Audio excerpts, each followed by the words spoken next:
All right, everybody. It's the Always Be Cool podcast, hanging out with your hosts, Bobby Kerr, Darren Copeland. What's up, everybody? We've got a really, really special guest today. He brings each and every Royals game into our hearts, minds, homes, with words that most people couldn't even dream of doing. Right. Ladies and gentlemen, Mr. Ryan Lefebvre. All right, as always, here we go. Born February 12th, 1971. He's the son of former Major League Jim Lefebvre, graduated from the University of Minnesota, was the MVP, Bobby, of the Golden Gophers baseball team back in 1993. Yes, sir. He established school records for hits, triples, and at-bats. Radio and TV announcer for the Kansas City Royals since 1999. In 2008, was the author of his book titled The Shame of Me, One Man's Journey to Depression and Back. He is the founder of Gloves for Kids and Footprints Foundation. In 2011, he received the Buck O'Neil MVP Award for his commitment to the youth here in Kansas City. All-around awesome guy. Ryan Lefebvre, welcome to the show. We have a little music for you. Well, all I need now is a pine tar rag and an aluminum bat. Yes. And my maroon and gold jersey on, and I'm ready to lead off the game. Does that just get you in the spirit? Yeah. I don't care what anybody says. This is a great song. That's amazing. I love it. So for those of us that are listening, Ryan, maybe you can tell the story of why we're playing that mashup between New Kids and the CNC Music Factory. So it's a two-part story, and it began with Denny Matthews and I years ago. Sorry, here I speak for a living, and I can't. You're good. That's all right. It's the morning after a good win. Oh, and a long one. So yes, exactly. Denny and I were just having some fun in probably a blowout radio game, and we were talking about walk-up songs. And the games that I do on radio, one of the things that I try and do, and I always say it's radio's answer to high-definition television. You know, what can we do on radio to make the fans feel like they're at the ballpark? I mean, that was the original purpose of games on radio, was to get people in the mindset of, I want to go out there and I want to see what I'm hearing, and then using the crowd and the sounds to make people, when they're driving in their car or they're in the garage or whatever, feel like they're at the ballpark. Mm-hmm. So years ago, I talked to our then engineer, Don Free, and I said, hey, when the batters come up, can you bring up the public address announcer? So when you hear now batting Nick Prado, it's not in the background. It comes right through your radio like you're at the ballpark. Nice. Well, what came with that was the players' walk-up songs. And so Denny and I were having some fun with, the Latin players come up and they've got these, songs that make you just want to run through a wall. Right. And then other guys like to have fun with it. There was an outfielder named Josh Reddick who used to play Careless Whisper by Wham, which reminded me of a girl that broke my heart in junior high school. And every time I hear that song, I would think of this girl who ended up breaking up with me to date my best friend, so it would rip my heart out every time Josh Reddick would come to the plate.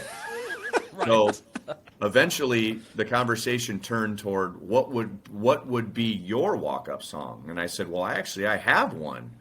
And I, try and explain New Kids on the Block and the CNC Music Factory to Denny Matthews. And so Don Free, in the meantime, plays it in the middle of the broadcast. And then what came from that is the second part of the story, is I have this strange fascination with boy bands. And it began, probably began when I was in college. And New Kids on the Block was becoming, worldwide stars. But for college kids, especially Division I athletes, I mean, you would never listen to New Kids on the Block. That's not the cool thing to do, right? So one of my teammates, his name is Jeff Schmidt. He was drafted in the first round and played briefly with the Angels, and now he's an athletic director at the University of Wisconsin, our arch rival. Mm-hmm. He and I thought, when we would go to these big college parties, sorry guys. You're okay. When we would go to these college parties and you got all these masculine guys with their keg cup in their hand and trying to be cool, and they're playing Guns N' Roses, and we would sneak behind everyone and slip in a New Kids on the Block cassette tape, just to get a reaction out of everybody, which then evolved into us pretending like we liked New Kids on the Block, and we learned the lyrics, and we would just annoy our teammates. And sorry, this is becoming a terribly long story, but This is I love amazing. it. This is anyway, amazing. that's the confluence, if you will, of my walk-up song and New Kids on the Block.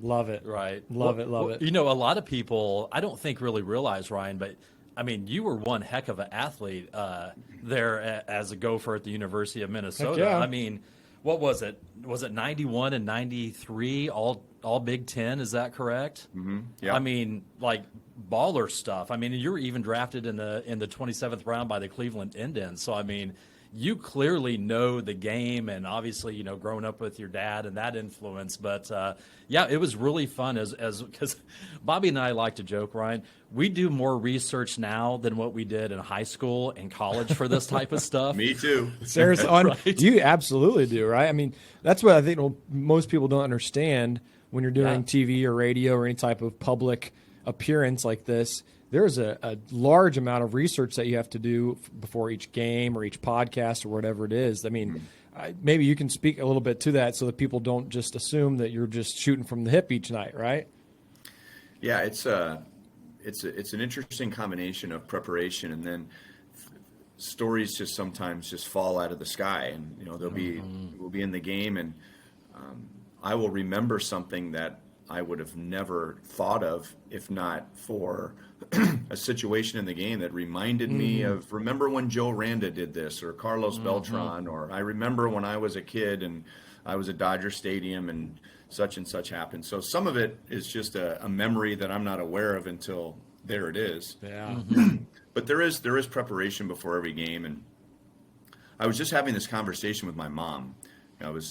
We were talking on the phone, and she lives in Kansas City, and she watches every game, and she was saying something about how much information I had, and I said, it is the exact opposite of what I was as a student, where I would just cram the night before a test and just try and retain as much information as I could just to survive the test. And now I try and do the opposite, where I do a fair amount of work every day to avoid having to cram. So on the last homestand, we played the Padres, and we haven't seen the Padres in a long time. I mean, there were 6 or 7 guys on their roster I'd never even heard of. I didn't have any information on them at all.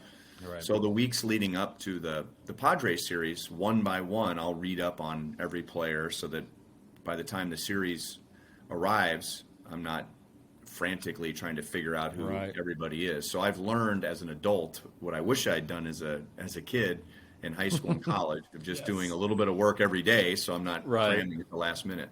Well, I'm sure that has something to do with maybe studying baseball, which is so awesome, and your passion, rather than studying for a biology or algebra. Yeah. You know, Probably. That's exactly right. No, I think it's definitely probable for sure. For me, it is at least. Right. So you mentioned your mom, right? So I think your mom is a big part of your story, right? You've talked about her in other podcasts. You talk about her in the book, your relationship with your parents. It's funny, and not funny, but I was listening to a podcast a long time ago that you did several years ago, where you described your familial situation, your family growing up in Southern California, and obviously your dad playing for the Dodgers, and then your parents get divorced, and you described that situation as a movie, and like your parents were these main characters, these main actors, and then you were kind of like an extra in the movie. Do you remember using that quote? I don't remember that exact quote, but it makes sense, because I think anybody from a divorced family, and especially an only child, you know, they're the only link of this marriage that both parents would otherwise just forget about and go on with their lives, but they have to stay connected because of the child bouncing back and forth, and holidays and shared custody or whatever. And so that was something that I took on at a very young age. I don't think I fully understood it until I got older, when there was that search for, you know, where do I belong and who loves me? And both my parents remarried. They had kids in their second marriages. And so, I mean, they really wished that they could separate from that previous marriage and just move on with their new families. And yet here I am. I'm a reminder of a marriage that went wrong. And so that was an issue for me at a very young age, is just, you know, figuring out where I was going to get my identity.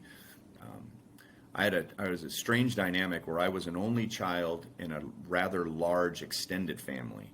So I had a lot of cousins who had siblings, and we'd get together for Thanksgiving and Christmas and Easter, and there would just be cousins who had their own siblings running around, and kids in my neighborhood had siblings, and so it was a very lonely time for me, and it took me a lot of years to sort that out, and unfortunately, like a lot of us do, when we don't know where we belong and who loves us and where that comes from, we end up going into places that make our situation worse, not better. Right. Sure. Right. Well, Absolutely. Our good friend, our mutual friend, Les Norman, who's a really good buddy of ours and was honestly one of our very first guests that we had on the podcast. Yeah, we actually took Les. So, Bobby and I have been going to Royals fantasy camp for years, right? So that's how we've got some of these connections and know Dina Blevins really well. And so Les was one of the first guys we talked to, and just a couple months ago we took him out for coffee, and we're like, hey man, so we're thinking about doing this podcast thing, about just talking about always being cool and bringing the light and sharing cool stories, and just bringing more positivity, because in this crazy times, positivity is a really good thing. And man, he was just salt of the earth. He gave us so many good tips, because here's a couple guys that again, if we got B's in high school and college, we were ecstatic, right? Sure. So here we are, and have been fairly successful on the business side, but he has just done an awesome job kind of guiding us down this path, and we understand that you've got a pretty good relationship with him as well. Yeah, we went to a Bible study together years ago. After 2 years in Kansas City, I moved full time after the 2000 season. I was going back to Minnesota. Wasn't sure I was going to survive the first 2 years in Kansas City, and so right. I kept my townhouse in the Minneapolis area, and I had an apartment in Overland Park. And after 2 years, I signed on again, and I thought I need to move to Kansas City and live here year round. Mike Sweeney and I were close friends, and we had similar faith backgrounds, and we were both single at the time, and we had similar life goals, and we really came into each other's lives at least for me, a very poignant time. And so one off season, he invited me to a Bible study, and he was there. Kevin Seitzer was there. Mike McFarland was there. Les Norman was there. Danon Hughes was there, and Danon and I go back to our college days when he was at Iowa and I was at Minnesota, because he also played baseball. He was a very good baseball player. The second round pick of the Brewers. And so that was really my first group of guys to hang out with. And that's where I met Les. Yeah, it was a great group of guys. Wow. And so I really didn't get to know Les that well right away, because he was married and he was playing and coaching at the same time. He had young children, but different season of life. Yeah, different season of life. I was single and had no kids, and I had all kinds of time on my hands. But he became a friend over the years, where it didn't take very long for us to sit and talk and get deep pretty quickly. And, right. It's funny you bring him up as we're doing a podcast, because he was doing a podcast during COVID. And he asked me to come on. And the first week, I completely forgot. I mean, I just forgot. It was a morning after a night game, and I mean, I was just horrified. I mean, I by no means, as long as I've been doing this, have I given myself the grace to forget when someone else has taken the time. And so it was a live podcast. So he's waiting for me to call in, and he's just waiting for me. Killing airtime, Yeah, and his wife, Kristen, is the one waiting for the phone call to come, and it never comes. And I just felt terrible. So I asked him, well, can we do it again? And he says, yes. So about a month later, I'm up and I'm ready to go, and we couldn't make a connection. And I can see him on my computer screen just filling and delaying, and it was quite impressive, the stuff that he was coming up with, while Kristen and I are on the phone, and for whatever reason, we just cannot make a connection. Similar to how we began our morning here. Right. I see a theme here. Right. Yeah, almost completely my fault, if not all my fault. So I love Les Norman. He's a great man. He's been a tremendous friend to me, and the type of friend who says the right things at the right time when we need to hear those things. Right. And yet I'm just still cringing right now thinking about those two podcasts. Well, if anybody's got the grace to give, it's him, and he's never had me human. on again, by the way, after that. Well, maybe he doesn't have the grace.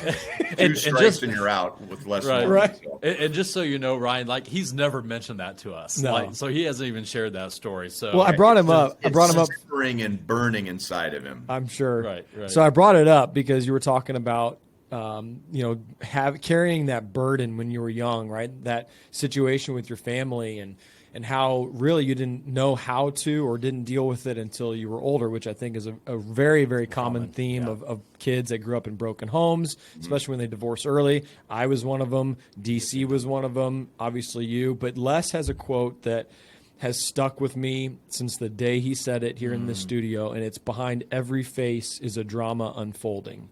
And that is so powerful because someone who you think might have all of their stuff put together and everything on the outside looks great, and whether it's through social media nowadays or whether it was through TV in the early or mid 2000s, but you don't know what someone's going through just because they look like they've got their stuff put together. And so I think it's really powerful that you talk about carrying that burden from your parents, getting divorced and you being the only child from that marriage and holding that, and not necessarily knowingly holding it, but having to deal with that burden your entire life. So that quote really, you talking about your story really reminded me of Les and that quote, because it's just powerful to understand that what someone's going through. You never know. Well, and it's just like kind of like social media, right? Everyone puts together the highlight reel of their life, right? And it's just like with us. I mean, everyone has something going on, and that's what I, really love about your book and what you do and what you talk about is everyone has something going, but to have the courage to actually stand up, deal with it head on, and realize that no one is perfect, man, that just really, really helps. Because I was, during the research, I came across an interview that you did with our former catcher, John Buck, I believe it was last summer. And, we've met John Buck at, some fancy cams, and just a super, super awesome human being. Yeah. And he was talking about some of the struggles that his family had went through and some of, some suicides that come through the family. So I just think it's amazing, just getting the word out there and just admitting that everyone's not perfect, because I guarantee, there's some of the best baseball names or sports names out there, that everyone has some type of anxiety and things that they're dealing with. And I'm sure that probably when this book came out, I'm sure you probably had a lot of people reaching out to you and being like, hey, thank you for doing that because I'm dealing with this. Was that kind of the trend that was happening? Yeah, and that was really the reason I wrote the book. I mean, I'm not a writer. I don't journal. I don't express my feelings very often, through a pencil or a pen. I mean, I'm a talker, obviously, and that goes back to my childhood. But as I was getting better, and I started going to a counselor, and I had a life coach, and I was reading, and I was going to seminars. I mean, at my lowest point, when I didn't think I was going to make it, I'd made the decision that if this was going to get me before I got it, I was going to go down swinging, to borrow a baseball term. And so fortunately I had time on my side, because when I, being single and, had my days available to me before the games at night, and then in the off season, I wasn't doing any other sports. So, I mean, I really could get after this. And as I got better, for my particular situation, I began to realize what was going on around me.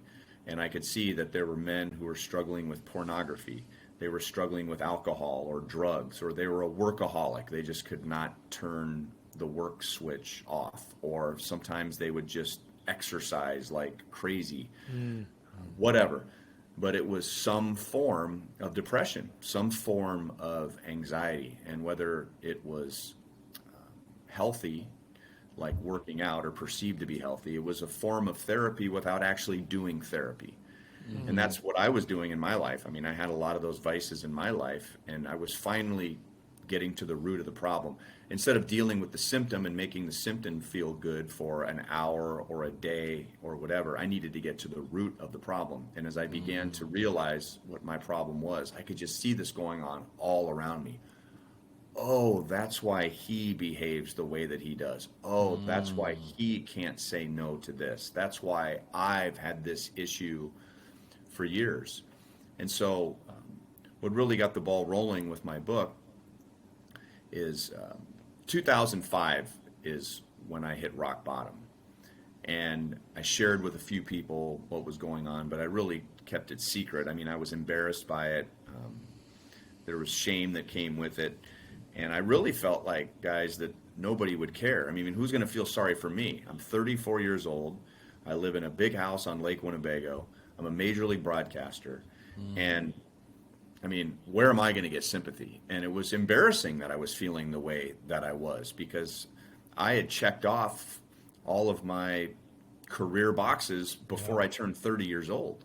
Wow. But I didn't feel better when I turned 30. I felt worse, and I didn't understand. And for the next 4 years, I mean, I just slowly fell into this pit of depression, which, you know, was the very bottom of the pit was when I was 34 years old in 2005. So I go back to spring training in 06, and word had spread that something had happened to me and that I was doing a lot better. I mean, people were just commenting about Ryan looks so much better, and you know, we can see the life back in his personality or whatever. So Jeff Passan was writing for the Kansas City Star, and he asked me. He said, and if you remember in the glory days of the Kansas City Star, opening day they had this great baseball huge spread. Oh my gosh! I mean, it would take a week just to get through everything. Yes, it was great to prepare for the baseball season, and in particular for the Royals. And they would have a theme every year. And to be honest, I don't remember what the theme was, but I was one of the characters of the theme. So this is 06, which would have been my 8th year with the Royals. And Jeff Passan is in spring training and says that the paper wants to do a story on you as part of this bigger story in the baseball feature. Can we go out to dinner? So we go out to dinner, and we're just having small talk. And finally, he pulls his tape recorder out, and he puts it on the table, and I'll never forget. He puts it on the table, and he hits record, and he goes, "So, who is Ryan Lefebvre?" Wow. And it was like an hour passed by in a second where I just went back and thought about everything I had been through, who I had become, who I hoped to continue to become, how I wanted to shape my life. And I had a choice. I could have given the same interview I've given 100 times of where I grew up, playing at the University of Minnesota, getting into broadcasting with the Minnesota Twins at a young age, coming to Kansas City, surviving, sitting in Fred White's chair, and you know, at that point we weren't winning yet. I mean, we were still a bad team with no hope on the horizon. Exactly.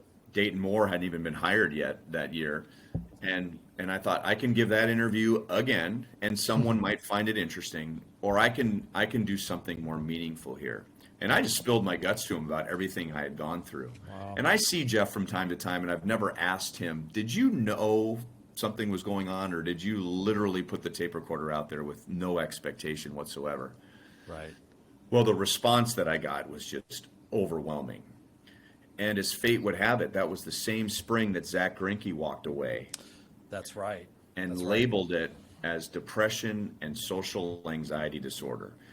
And before that, guys, they would have just put him on the injured list with a sore shoulder. They just would have invented something. I mean, guys are having problems in their marriage. They're having problems with alcohol, whatever. But that would never be the reason why they went on the disabled list. It would be, you know, his hamstring is sore. Right. His knee. I mean, they would hide behind another injury. Zach, to his credit, allowed them to say exactly what was going on. So that created a whole nother avenue Narrative, of me. Well, Right. if this happened to Ryan, then maybe Ryan could explain what's happening with Zach.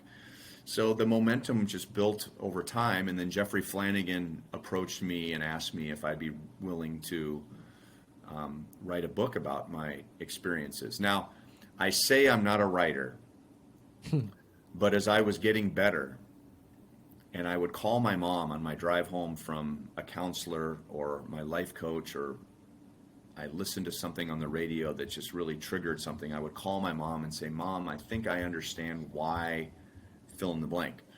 She would say, write it down. And her reasoning was that I needed to start detailing my experiences and writing them down so that if I experienced a backslide, I could go read my own words, not my counselor's words, not helpful words from a self-help guru. And I was absorbing those books, reading them like crazy. But you need to go back and read your own realizations from your own journey. So when you feel terrible about yourself, you can go and read what you wrote just 1 week ago. So I would go home and I wouldn't write it, I typed it. And I don't know why, but I typed it. And that became my form of therapy, and I typed like crazy. And when something would happen to me on the road as a form of therapy, I would go back and I would type it on my laptop. Here's how I felt. Here's what I saw. These were my feelings. It reminded me of this, whatever. So Jeffrey Flanagan comes to me years later and says, would you be interested in writing a book? And I said, I have 225 pages that you can use. And that's what the book is. I mean, he edited and put things in different order and told me after the fact, I need you to write more about this. We're going to cut this down. I mean, his skill comes through in just how the book moves along. But 95% of what you read is my fingertips on the keyboard. So you literally had all this written information that you had typed out, and you're like, here you go, Jeffrey. Yeah. Go start with this. Yeah. Right? Wow. Yeah. Well, there's lots to take away. Number one, thanks, Mom, for giving you that advice, right? Yeah. And to go home and write it down, quote unquote. Secondly, I had a question for you. So we are very big on writing things down as well, whether it's our goals or journaling for our feelings to make sure that we understand them, or thank you cards. Like writing things down can be very, very powerful no matter the arena. Especially gratitude. Absolutely. We're very big on the gratitude. You mentioned a counselor and a life coach during those times. Do you seek out coaching and people to speak to maintain that strength? Well, when my wife and I were married, we decided we wanted to have a marriage counselor. And I don't remember where that came from. I think it was actually her idea. But at that point, she had known that I was not adverse to counseling. And I was still seeing my counselor at the time just to make sure that I was staying healthy. And I started to surround myself with good people. And my wife is that type of a person as well. So we had a marriage counselor our first year of marriage. And the thinking was we want someone to grow with us and know our family, our eventual family. We didn't have any kids at the time. So that if there is a crisis in our marriage, we're not starting fresh with somebody who's like, okay, take me back to the beginning. We sit down with our marriage counselor now, and he's been with us for 15 years. And so that's my professional counseling. But I mean, I have a men's group with my church. I have 2 men that I meet with at least once a month who have known me since I went through this back in 2005. And I've the easy part of the story is that over time I've transformed my life. I've transformed the way I think about life, how I think about my purpose in life. My new motto, if you will, is I'm not God's gift to broadcasting. But broadcasting has been God's gift to me. And I know that I'm not here to call Royals games. That's not my purpose. When God decided to create me, it wasn't, well, I want him to call Salvi's hit in the wild card game. It was, I'm going to give him this opportunity, and I want him to do more with it. And so I really believe that he allowed me to go through what I went through. He didn't make me go through what I went through. God wasn't on vacation when I went through what I went through. He was fully aware of what happened, but there was a purpose for it on the other side. And so I understand now that this has become a ministry for me. I don't have a church. I don't have a ministry by name, but I have an experience. I have a language that has helped me redesign who I am and what my priorities are. Now that's the easy part. The hard part is I've had to make a lot of changes in my life. I've had to cut people out of my life. Some people I didn't give them really any explanation. I had to block them on my phone. They don't know why they're blocked on my phone. There were some branches on the vine that I had to cut off because it was hurting the vine. And when we cut down limbs on our trees because it's hurting the trees, we don't stand at the tree sometime and explain to the tree and the branch why you're coming down. We just cut it down. And sometimes we have to do that in life. And so I won't say that that's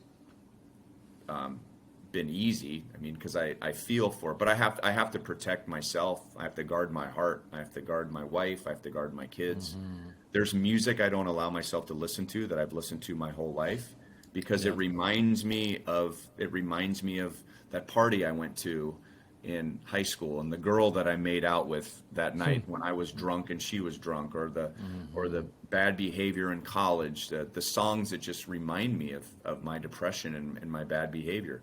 There are things like, I watch, Sarah and I monitor very closely what our kids watch on TV and what they listen to. I have to monitor myself what I watch on TV and what I listen to. My mother-in-law, God rest her soul, passed away this past January of pancreatic cancer, and she was a huge, huge influence on my life. And early in our marriage, and Sarah and I had a rough first 2 years of our marriage. Two independent people trying to become dependent on each other. That was tough. Right. And here I am traveling around the country, and she's left home alone. And I mean, just things that I think any woman might imagine when you have a high-profile husband who's going to big cities and she's not with him and not knowing what he's doing. I mean, there were just a lot of things that we needed to work through. Sure. But I had this large collection of DVDs. And it was just a dumb guy thing where I didn't watch those movies, but it just, looked cool when you opened up your entertainment center and you look at my library. Remember you those got all days. the cases all over the place. Yeah, I mean, it's like I said, it's a dumb guy thing. So Sarah was going through some of the movies, and there were some movies that were R-rated. I mean, there was nothing beyond R-rated, but movies that had some themes that were questionable, and she was asking, why do you still have these movies? Do you still watch these movies? And she wasn't grilling me. I mean, you're just kind of getting to know each other in our first year of marriage. No.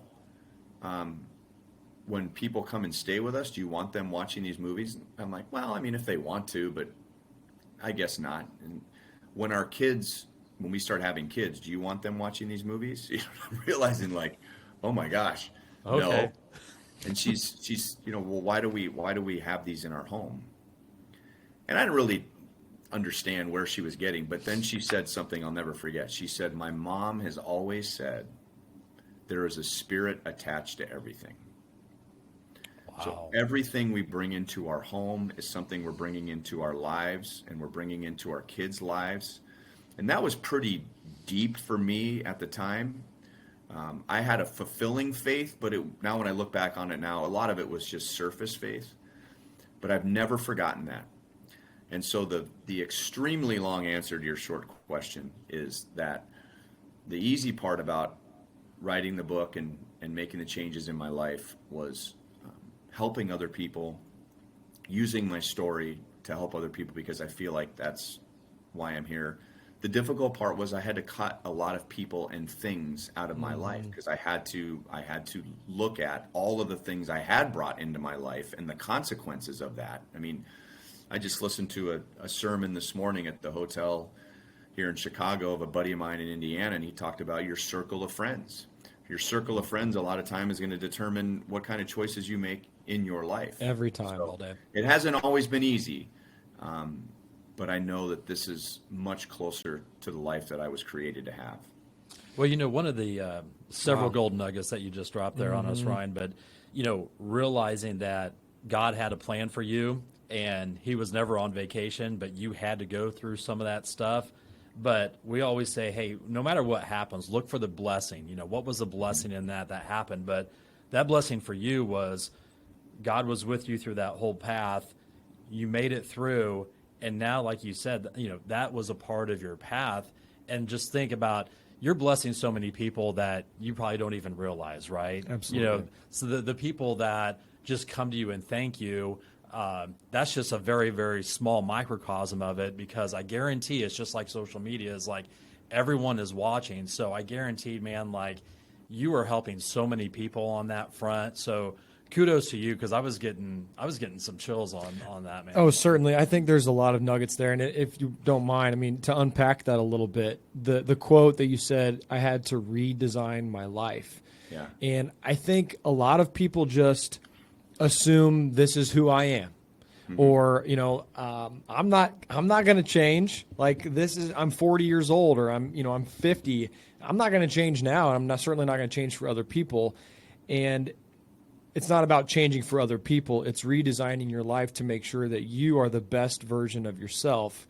And I think that's really, really powerful, because number one, we quite literally, as you were logging on at 10 o'clock, had the conversation about the things that we put into our lives through whether it's social media or TV or radio, how we've cut out the news essentially from our life, because it doesn't matter what side of the aisle you're on, left or right or middle, you're going to get negativity from all sides. Right. We talk about this with our teams at our companies. And how many times do we talk about, as we've progressed in our careers, Ryan, and the things that we do on the business side is we've had to cut people out of our lives, the basement people versus the elevator people. And, whether you block them on social media or you block them from your cell phone, like you say, but you really have to do that, because it's so important, the importance of surrounding yourselves with people who are your cheerleaders, right? Well, another Les Norman quote coming here. Yeah, here we go. You want to make sure that they're holding pom-poms and not pepper spray. That's a good one. I Right? haven't heard that one. That's actually good. one that we'll take half the credit for that, because we said we Yeah. want to make sure you surround yourself with people who are holding pom-poms, and then Les added, and The not pepper pepper spray. spray. Yeah. That's exactly well, right. but let me say to that. But we need people in our lives that will spray us with pepper spray when we need it. Challenge us. And, right. And in my business, if I had chosen to continue down this path, because this is where I had started, I was looking for people with pom-poms and telling me that what I was doing was okay. And if they weren't telling me what I was doing was okay, well, then I would find the people that were telling me what I was doing was okay. Yeah, you're talking about yes people, right? Yeah, right. Yeah. Cheering me on no matter what. And I, when I go back to the beginning of my career, and I got a job with the Minnesota Twins when I was 24 years old. And I would do games, and when the game was over, there was this desire for me, as soon as I could leave the Metrodome, was to find a sports bar somewhere near the Metrodome. Was it the one right across the street? There was one right across. Yeah, there was one right across the street. There's a few around there. Yeah. But it wasn't just for the alcohol. I mean, part of it was for the alcohol, but part of it was to walk into a room of people who just got done watching me on television. And so that was a room full of pom-poms. Yes people. Yeah. So I did need some people to spray me with pepper spray from time to time out of love. Correct. Not just to tear me down, because even today, I mean, there are people that would love to, if they're not spray me in the eyes with pepper spray, maybe spray me in the mouth with pepper spray. Just because of the things we talk about during the game. Some people like it. That's true. Some people don't. But I think it was Winston Churchill. You guys like quotes and writing things down. If I did anything right, Winston Churchill said, and I'm paraphrasing, but if you ever find yourself walking through hell, keep walking.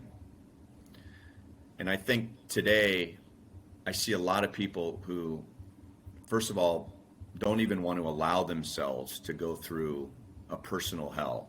So they will avoid dealing with the things that I needed to deal with. The cure for some people is more painful than the disease.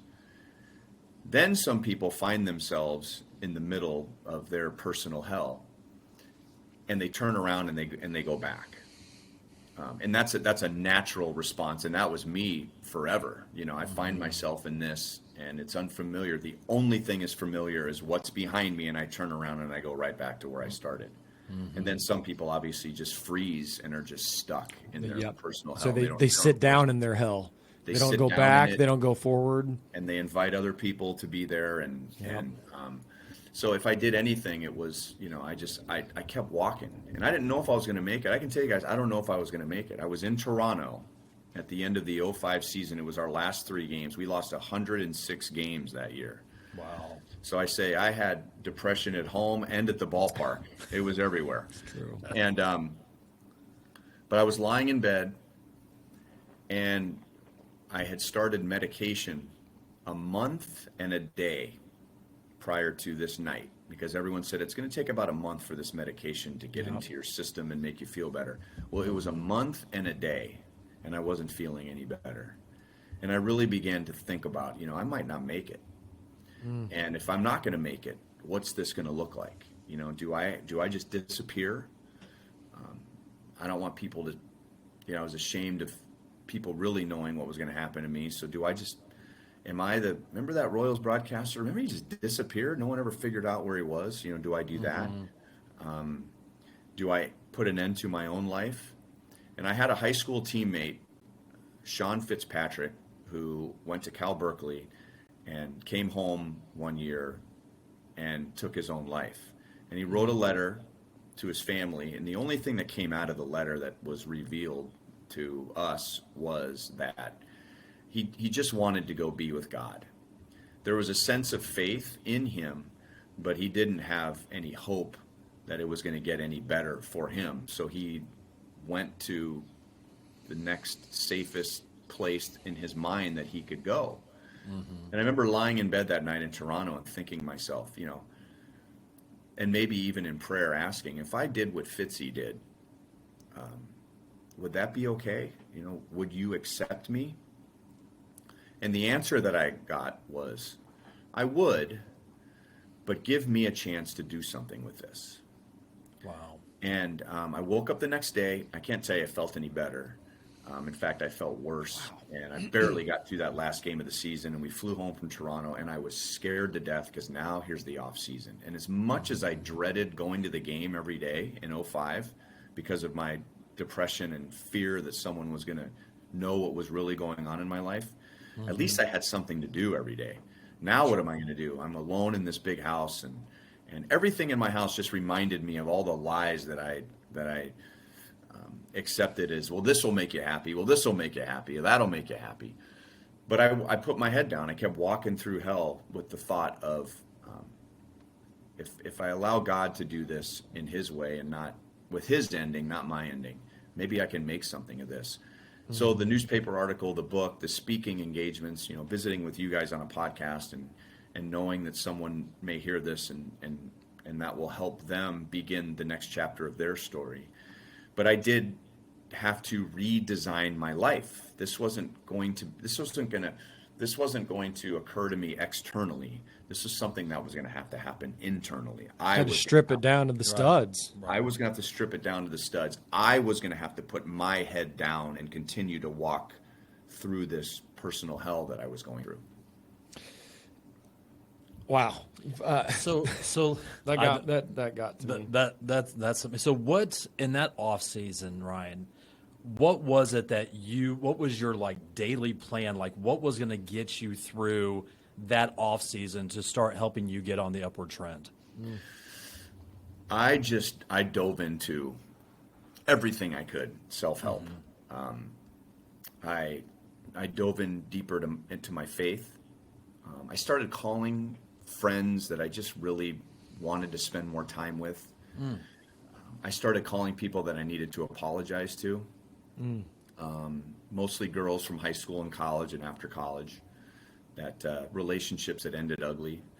I felt like I had to make amends, maybe more so for me than it was. And that's okay.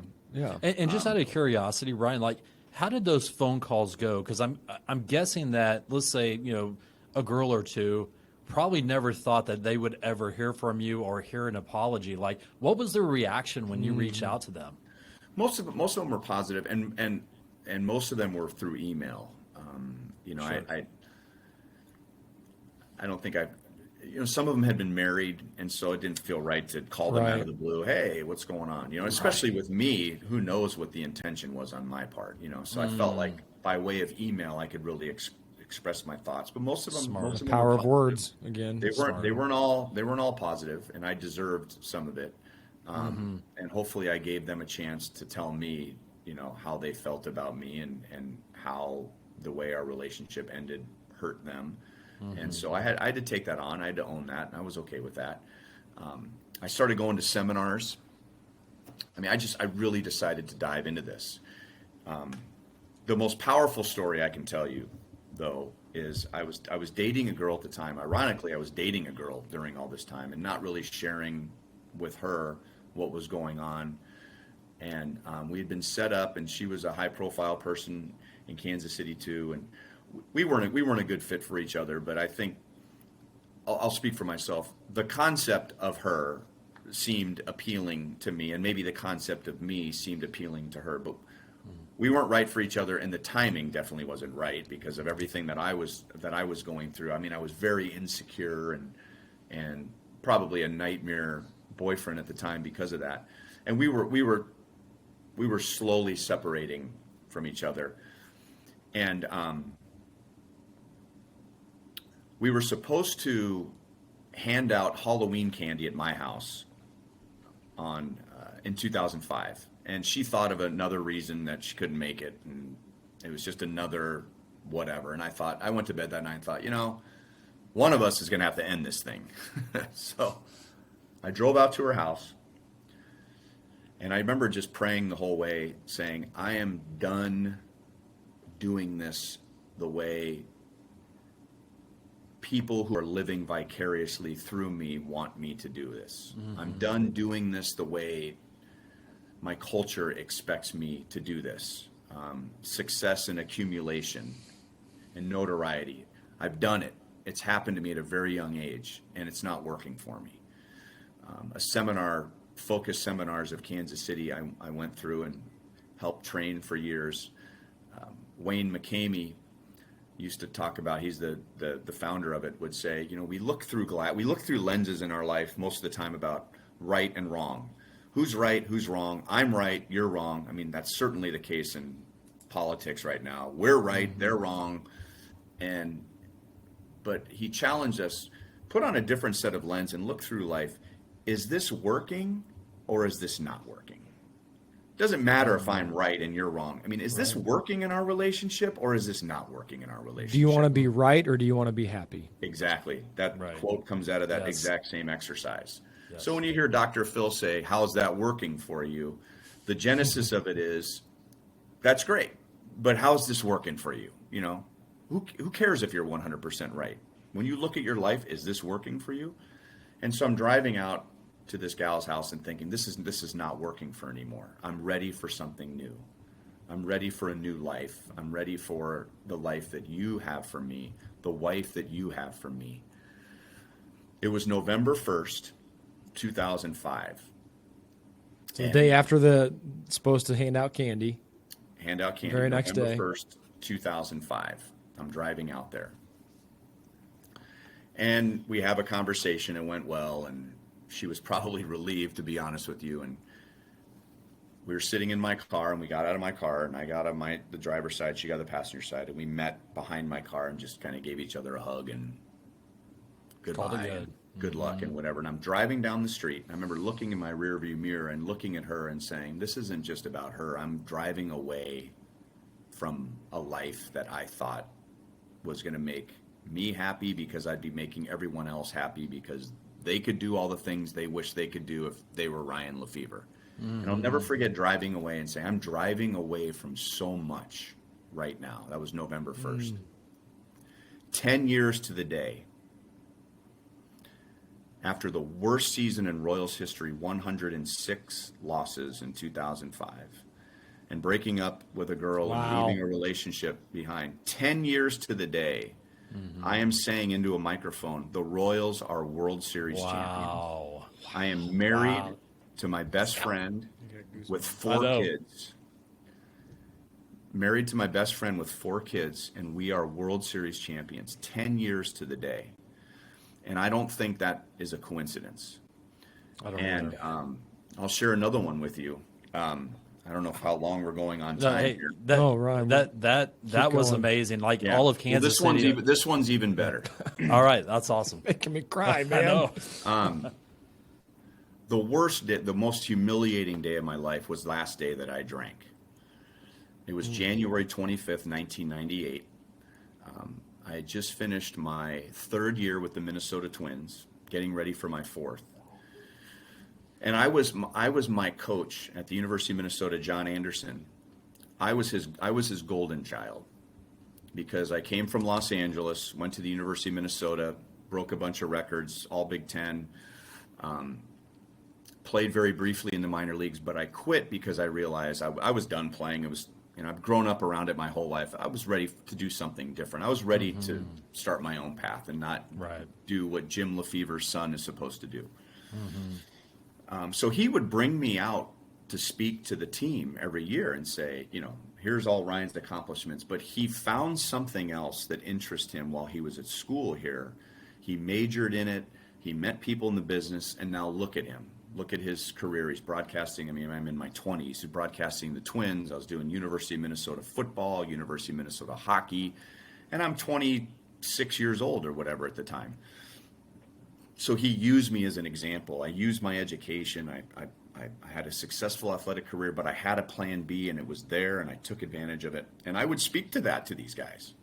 January 25th, 1998, I'm on campus, drunk, and I get into a fist fight, with one of his current players, who I'd probably spoken to earlier that year about having a plan B and look at Ryan. Being responsible. Being responsible. And I have to stand in front of my coach and explain to him why me, 26 years old, has gotten into a fight with one of his players. It was the most humiliating time of my life. So the next day, I have to go on a Twins winter caravan, and we got on a bus and went from one side of the state of Minnesota to the other, and we had a couple of players with us, and it was just getting ready for the next season, and we'd stop in these little towns that had radio station affiliates, and we'd go to a Rotary Club and have a luncheon and do a Q&A with the players, and they loved it. It was a lot of fun. Well, I got this cut on the side of my face, and the first place that we stopped was at a children's hospital. And I told some lie to the nurses about how there was a fight, and I tried to break it up, and I got hit. And so they cleaned me up and everything. But on the drive to this children's hospital, I had a couple of hours to just think about what my life had become. And now I'm getting in fights with college kids, and I have a cut on the side of my face. And I had a mentor in Minnesota who had told me, because this was an incident. This was like 5 incidents that just kept happening over and over again. Maybe not that exact one, but alcohol-related incidents where I was making a fool of myself.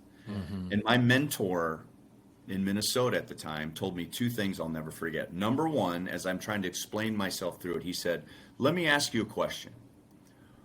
What are you pretending not to know?" Think about that when you have a conflict or something wrong in your life. Wow. What are you pretending not to know?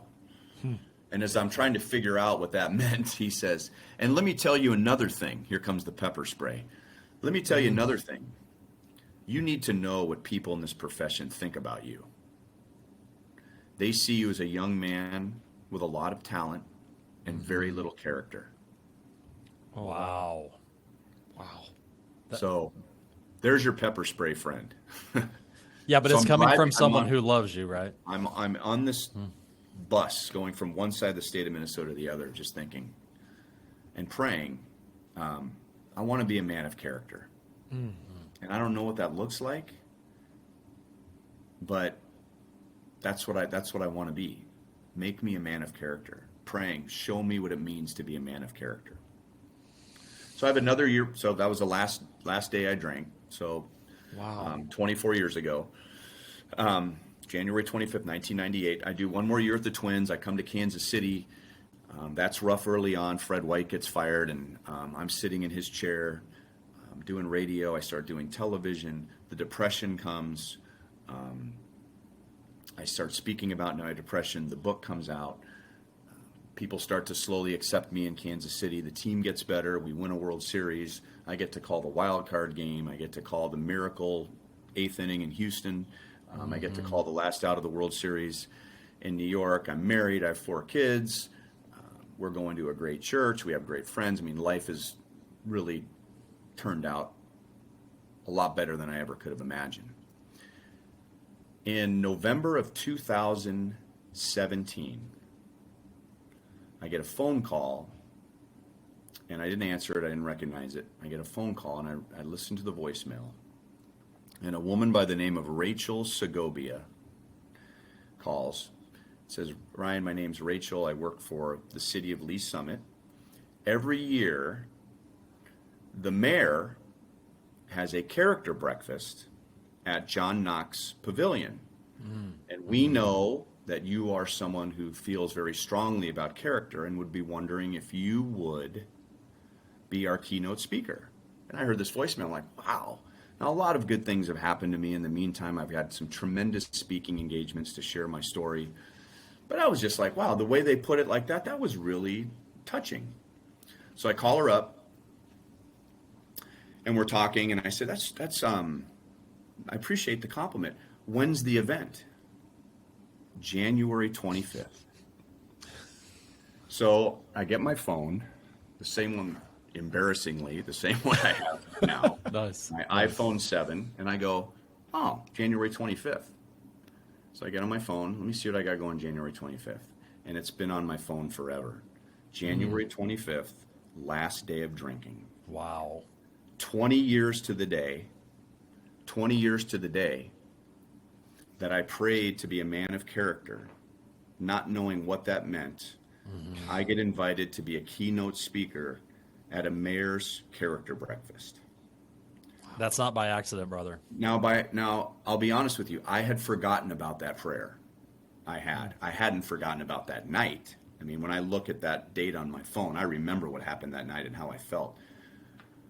But when I put the two together, I'm like, oh my gosh, this is when the word character just rang out in my head. And I thought, this is what I prayed for that day, that I'd be a man of character, 20 years to the day. So I always say that I may have forgotten about that prayer, but God didn't forget about that prayer. And he used that day to remind me that he didn't forget about it. And so and those are just, guys, those are just two of things that just keep coming up for me. Wow. Where I know that it has been a great ride and a lot of fun to be a broadcaster for the Royals. It's a tremendous privilege that they've put me in the position to be between you to me, to communicate to you, use the players and the coaches for information and transmit the game to you on radio or television. But that's not why I'm here. Right. That's exactly right. Ryan, number one, thank you so much for sharing that stuff. That was very, very powerful, and I appreciate it. Those are such amazing stories. Like, I had a few other questions, but they seem so insignificant right now. Right. Well, those. there's something there's a quote that you had on another article or a show where you said, at this stage in your life and career, your goal is to be around good people, and that's what matters most. Yeah. And today is a very, very good reminder for me personally and for us that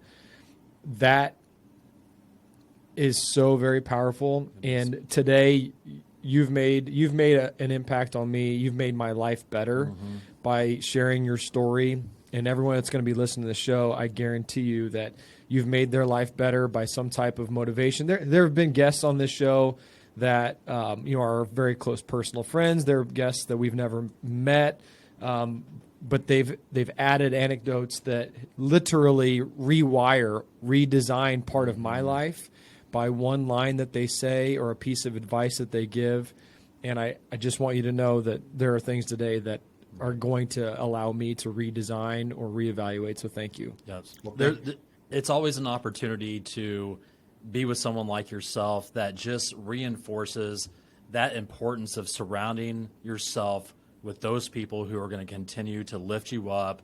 And again, just have that positivity. Again, like we said, you got to be around somebody. So like, if I'm doing something stupid, I know if my brother from another mother, Bobby over here, says something to me, like I will take that, right? Right. Like I get it, right? And vice versa. Yeah. So, thank man, you. thank you so much. Yeah. Thank you Well, so much. Harrison Ford was asked one time, how do you stay so humble and grounded? And he said, I surround myself with humble and grounded people. Absolutely. So, That's if we really could- good. That's a good place to start. It is. Right. I want to, before we wrap up, and we certainly want to be respectful of your time. Absolutely. So thank you very much for giving so much. I want to lighten it up a little bit. Would you tell the story of how you're working with the Twins and you're going to kick the tires with the Royals, but really you didn't necessarily really want to be with the Royals. It was more of a leverage situation. Would you tell that story, please? Yeah. So I had an agent at the time, and Fred White had been fired in Kansas City. And in Minnesota, I was the fifth announcer.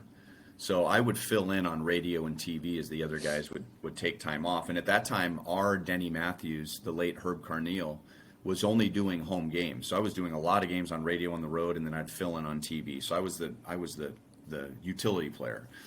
And so I was hoping to get a full-time broadcasting job, and I had interviewed for the Tampa Bay Rays job in '97 for the '98 year to be one of their first announcers, and didn't get it, and I wasn't ready for it at the time, but I was starting to, as you put it, kick the tires.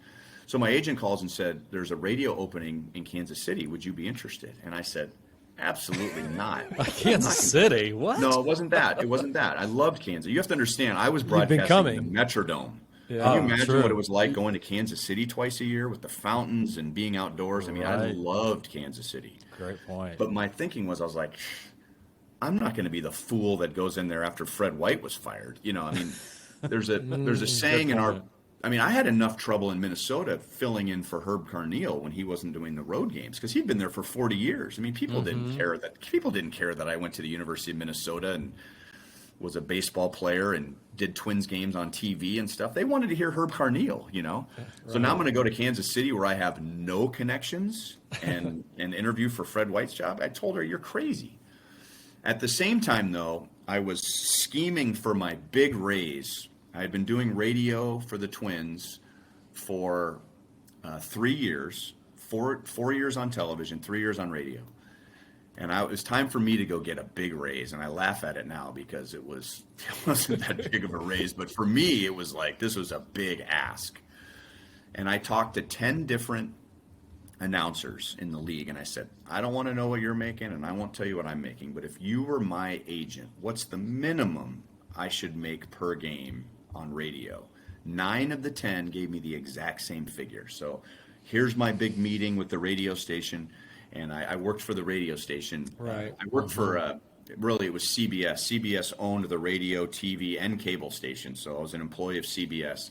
So I go into the radio station, and we have this conversation. Here's what I'm making. Here's what I think I should be making. Here's the reason why. And da-da-da-da. And I mean, he just shot me down. And of course, he was so much more experienced in negotiations, and I wasn't. And I couldn't believe he said no. Now he might have said yes if we negotiated, but I mean, it was just like, well, just because Herb does half the games doesn't mean he only makes half the money, and at your age and blah, blah, blah, da, da, da, da. And I mean, I just walked out of there and I was just like, just so dejected and rejected, and I couldn't believe it. I go back to my apartment, and my answering machine is blinking, for those of us who remember answering machines. Heck yeah, absolutely. And I hit the button, and the button says, Ryan, my name is Sue Racin with the Kansas City Royals Radio Network. We have an opening here for a radio position. Your name has come up more than once, and we'd be wondering if you'd be interested in interviewing. So she didn't go through my agent.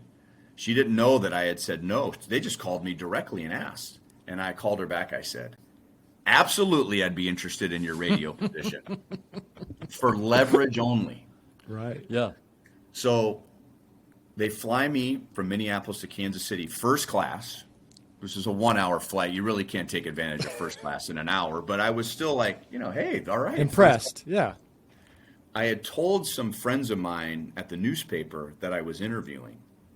I sit in my first class chair. The flight attendant says, "Would you like a newspaper?" I'd love a newspaper. I grab it. I open up the sports page, and on the inside of page 1, on a bar of page 2 on the side, Lefebvre to interview with Royals today. Oh, you're kidding. Yes! It worked. I'll fly to Kansas City. I'll go to Kauffman Stadium. I'll have a little barbecue. They'll take me back to the airport. And when I land, they're going to be just begging me to stay. So wheelbarrows full of money. Right, exactly. And the Brinks truck is going to be right next to me. Right. So I land in Kansas City. The program director at KMBZ at the time was Bill White. And we find each other, and I go out to the curb. And I get in his car, and before we get off the grounds of KCI, Bill White says, "Well, Ryan, we're really hoping today goes well because you are our number 1 candidate."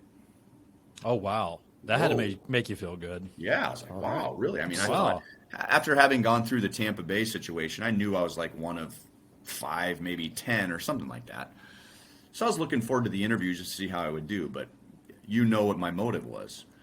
I go to Kauffman Stadium, and I'd been there with the Twins. We go to the old stadium club, and I mean, we have lunch, and one person from the Royals after another stops by the table. I'd known some of them. "Hey, glad you're here. I hope this goes well, and we're really looking forward to the opportunity of you working with us." I mean, it was just like way different than the Tampa Bay experience. Overwhelming, yeah. Well, it literally was overwhelming. That's a perfect word for it.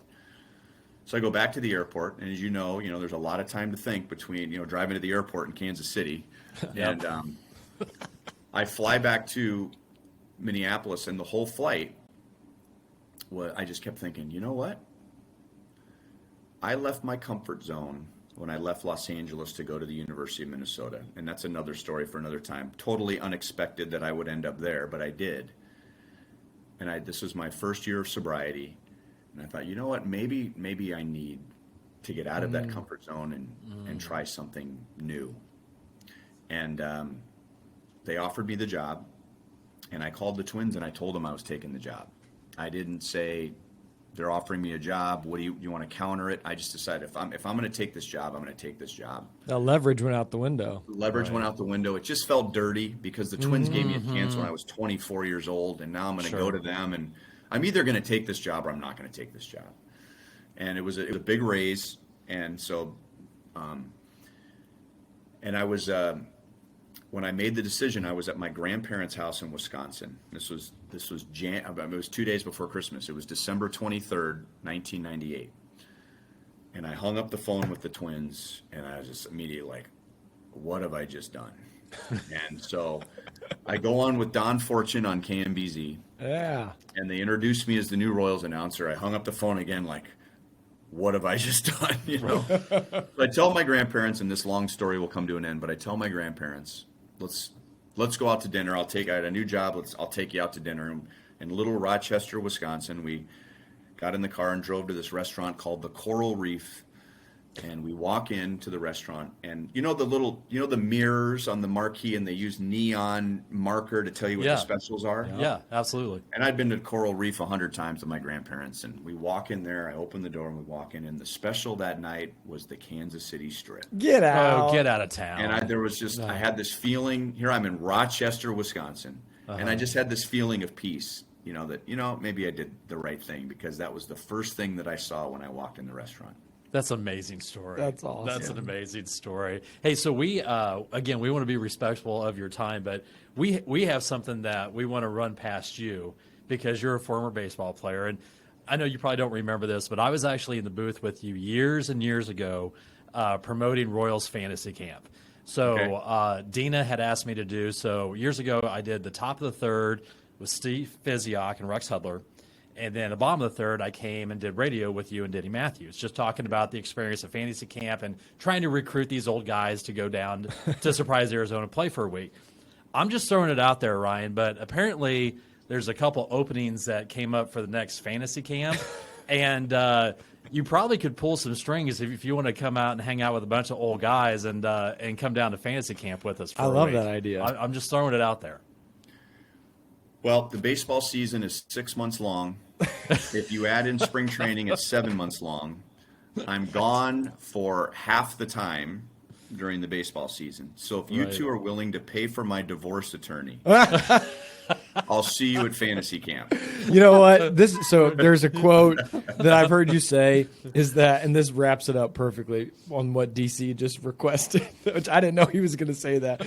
But you've said that you cherish the off season so much that when people ask you, "Hey Ryan, are you excited for the season? Team's looking good, at the grocery store or wherever," and unequivocally, usually your answer is no, I'm not, because that means that I have to spend time away from my family. Right. And I think that is a perfect way to describe who you are as a person. Is that, yes, you've got this gift, right? You get to, let's go full circle back to the beginning. You're not God's gift to broadcasting, right? You were gifted with being able to do that. Right. But what's important to you and what's so valuable to you is that quality time with the good people, the people that you love, your family, your friends. Yep. And it's not about baseball. You're not put on this earth to be at a baseball field. Exactly. Yeah. It's I love it. I really do. I'm grateful for it. I don't know.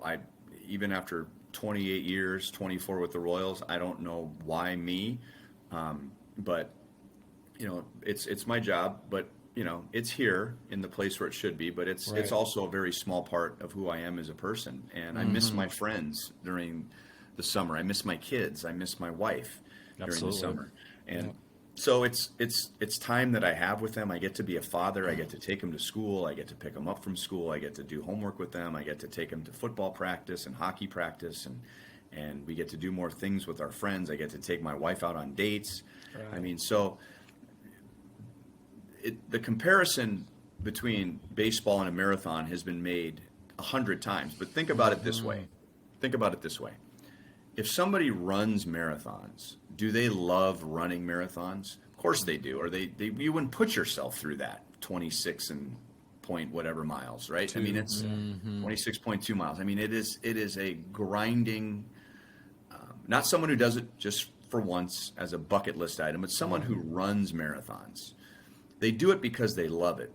But when they're done with the marathon, they don't go run another one the next week. Their body has to recover. Right. And probably the last thing they want to do is run. But then they start to feel the bug again, and they start training again, and they run another marathon. But along the marathon, they're very aware of all the mileposts. It's been 5 miles. It's been 15 miles. It's been 20 miles, I mean, and the goal is to get to the finish line. And the baseball season is just like that. When the season is over, I'm ready for the season to be over. And luckily, my 2 playoff experiences have been a World Series championship and a Game 7 of the World Series. We've never been knocked out, since I've been here, we've never been knocked out in the first round or eliminated on the last game of the season, something like that. We've either had a season where we weren't going to the playoffs, or we've gone all the way to the end. Correct. But when the season's over, I'm ready for the season to be over. It's time. It's done. And I look forward to that time that I have with my family. But I will tell you, when spring training begins and I begin to watch online or read stories about the guys playing catch, and you can see the sunshine and the green grass and the palm trees, I'm ready to start again.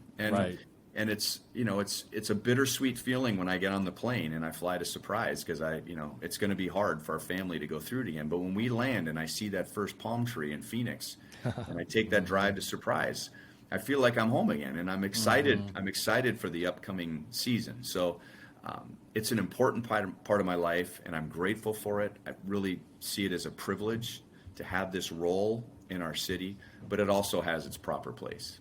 Absolutely. Man, Ryan, thank you so much for hanging out with us today. You dropped so many great stories. I know Bobby and I feel amazing right now. I'm ready to conquer the day. Absolutely. I was all ready to conquer the day, and here I am. Especially. And you being on the road there in Chicago. So, man, thank you so much. And I know the listeners are going to really appreciate some of the stories that you've shared and the journey that you have. So, man, thank you for just being the rock star person that you are. Absolutely. Yeah. Well, thank you guys for doing it, and I really appreciate what you're doing. I mean, just the podcast itself, Always Be Cool. There's plenty of podcasts, too many, and just any kind of live stream that just focuses on how bad our world is and how bad people are. And it's there, and I understand that, but Sure. It sure would be nice if we could turn on the news or turn on social media for a change and hear about all the good that's going on in the world. Yep. So I commend you guys for taking the time, and you got a beautiful studio and set there, and the people that you have on, because it's a privilege to do things like this and to share the good parts of our lives. Well, thank you Awesome, very man. much, Ryan. Thank Before we disconnect the call, stay on the line. We'll stop recording in a second. But, ladies and gentlemen, a man of honor, a man of character, strong faith, humility, and of course, talent. Ryan, thank you so much. Ryan Lefebvre, everybody. We hope you've enjoyed this. We certainly have. It's been an honor and a privilege. Absolutely. This has been the Always Be Cool podcast. Check us out online where you can download or stream any podcast on Spotify, Apple, or Google playlists. Make sure you find us on Instagram or Facebook at Always Be Cool Podcast. Everybody, Ryan Lefebvre. All right. All right. Thank you, everyone. Thanks so much, right. everybody. All